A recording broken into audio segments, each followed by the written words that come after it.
Hello and welcome. It has honestly been way too long since I hung out with you guys, and I feel terrible about it because I love you guys, and I should never leave you hanging. But the reason I'm kind of slow right now is because I don't have my computer and things, so it's hard for me to make proper videos. It's just what I can record in one shot, pretty much. That being said, my lady is actually down south right now going to get my things from Tennessee. So, expect new videos soon of different kinds. Now that I can use my GoPro instead of just my phone, things will be a lot better.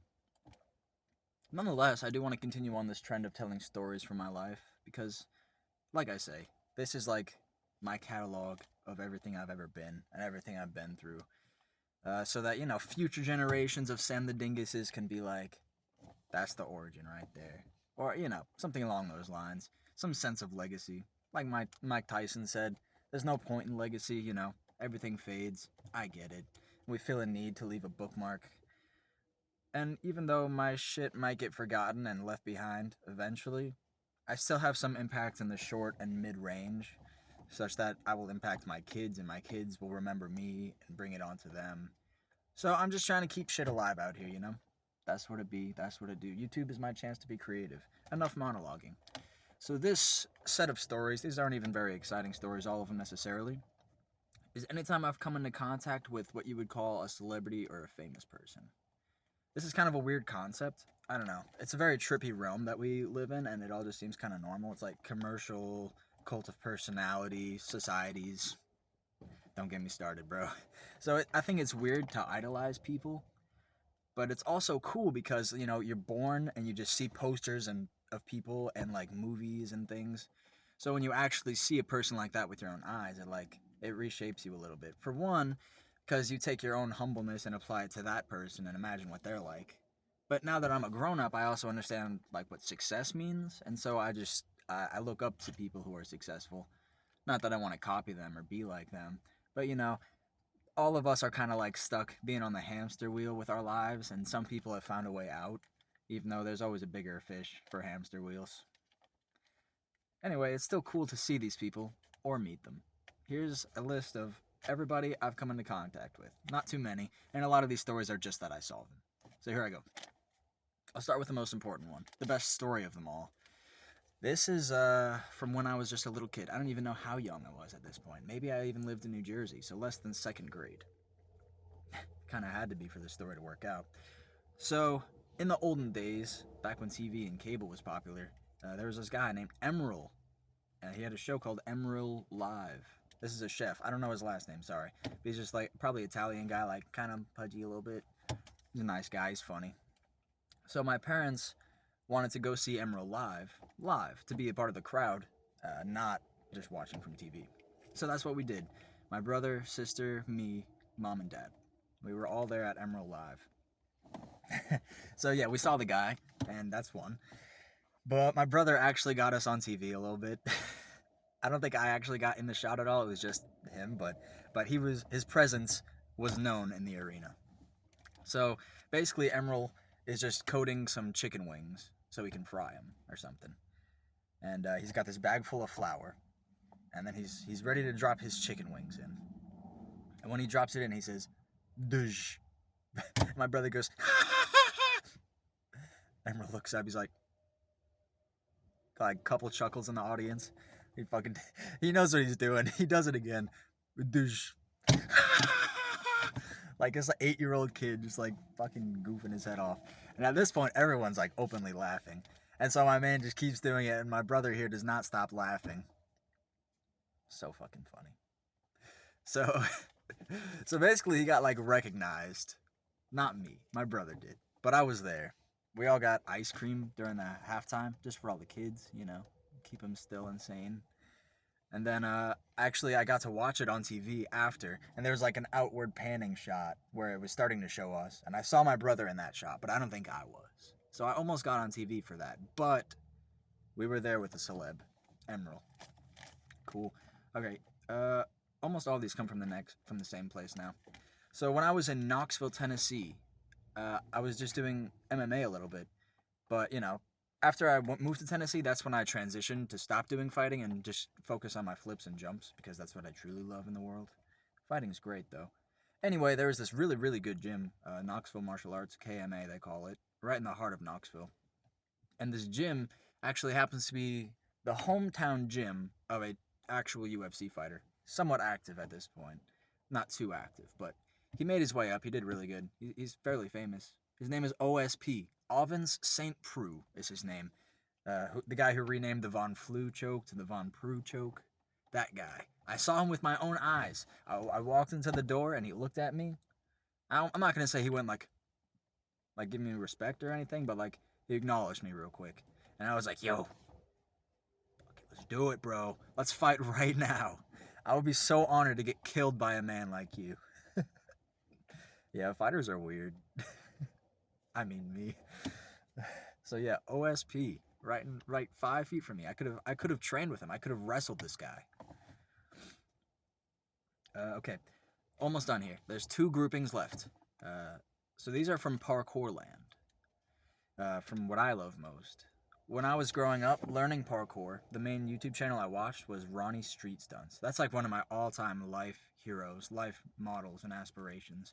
I know it's weird to idolize people, like I said, but like this is a different kind of idolization because it like influenced my life so heavily that the impacts of it will never be outmatched. The whole parkour train and split of my life, that's everything to me. And Ronnie Street Stunts is to blame for all of it. It started because of Assassin's Creed 3, that's a game I was playing, and that led me to seeing the Assassin's Creed parkour in real life videos, which is what convinced me that you can actually move like that. And that's what convinced me to learn and never stop. So thank you, Ronnie Street Stunts, for everything. But he was doing an online Q&A, and I put up a question. This was way back in the day. I put up a question that says, how do you personally overcome the fear of doing a backflip? Shows you how long ago it was because I couldn't backflip yet. Anyway, so Ronnie Street Stunts did answer my question. He said, this is a question from Sam the Dingus. Just like that, he laughed and everything. Actually, I do have that clip saved on my flash drive somewhere. Fuck. I'll go get you that sometime, but it won't be in this video. So yeah, Ronnie read my name. That's great. And also Bob Reese. He's one of the greatest of all time as far as creative free-running goes. He was having a seminar in Connecticut, where I am now, and at Adaptive Movement Parkour, AMP Parkour Gym in Connecticut. And so yeah, I got to train a little bit with him. I mean, I was mostly doing my own things, but he was there, and I was seeing him, and I was listening to him talk. So that's beautiful, to be able to see my people from the screen right in front of me, and they're just amazing. I mean, you guys know I know flips, and I would say to people who don't do flips, you don't understand what flips are like and parkour is like until you see it with your real eyes. Because on a screen you can see all the amazing things in the world, but its significance is a little bit lost when you can be like, oh yeah, I can do that. But like when you see it with your eyes and you process reality for what it is, you're like, how the fuck do people do that? There are some amazing things that humans can do. Bob Reese is amazing, and it was an honor to see him. All right, so these next 3 are all from my job that I have right now.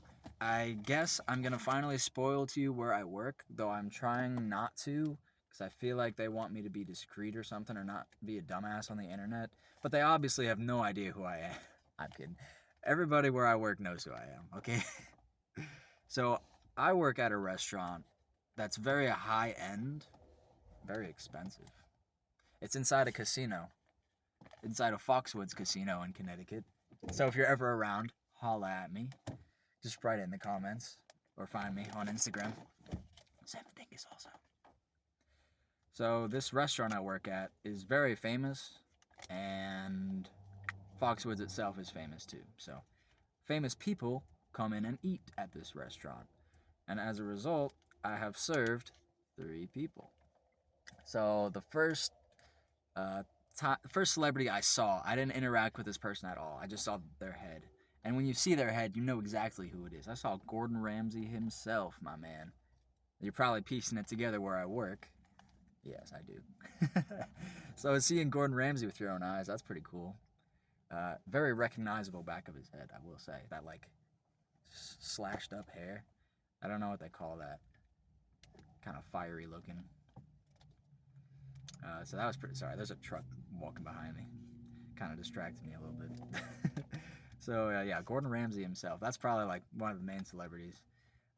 But 2 other celebrities also came through the restaurant who I interacted with. David Ortiz of the Boston Red Sox. Big Puppy, they call him. And I totally understand why. Like I said about TV versus real life, you don't understand until you really see it. Cause this motherfucker is huge. David Ortiz, I don't know. He's like probably like 6'5" and like 320 or some I don't know, bro, but like that's one thing. But when you hear him talk, completely blows you away, dude. Like only chest voice, 3 octaves lower than my voice. And he's also talking in Spanish. Because I think he's Dominican or something. So I'm just like, I don't even know how to like interact with this. He's like, yo, put the food down, man. Like, bro, you're fucking scary. I don't want to fight you. Get out of my face with that shit. With your eternal drip, your all white suit and pointy shoes. Stay away from me, you monster. But it was actually cool. Whenever he was walking through, everyone recognized him, so the whole restaurant was clapping for him. Very cool. Last one. Hope I don't get in trouble for this one. But it'll be on TV. Actually, I might be on TV for real because of this last one. A few weeks ago, Jersey Shore came into our restaurant to film. Yes, during a regular dinner service. They just had a little spot to themselves where they were recording. A lot of bright lights and cameras. And that's super VIP right there, live on camera for you. So yeah, I got to see everybody in the Jersey Shore. But also at that, I brought their food to them as well, just like I did David Ortiz. Gave the meatballs to Snooki. Put that on my resume in all of eternity. The man passed the balls to Snooki. Pardon my French. But Gordon loves French.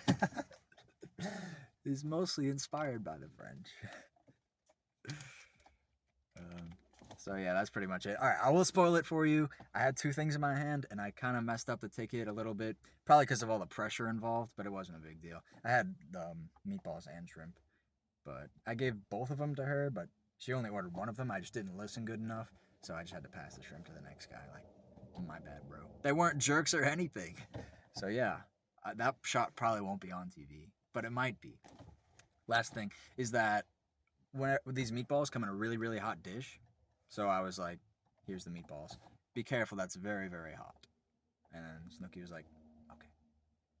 So hey, that counts as something, right? That counts. But I don't really idolize the Jersey Shore. I don't know what the fuck they be about. It's not really for me. Although I am an Italian. I think there's like different kinds of Italians. I'm like the less greasy kind, I think. So yeah, I spoke words to a celebrity, a well-known celebrity, and they responded. So therefore I exist, right? Right? That's about it. I decided to leave concerts out of this list because that's for everybody. It's not really that special. But yeah, man. That's it. Just times I ran into cool people, famous people, did anything like that. Hope I'm not forgetting anything, but probably not. These are just little stories. Nothing crazy in here. I just wanted to stop by because I miss you guys. So, Merry Christmas. I just started my shopping. Hope you guys are doing well, and I'll see you soon.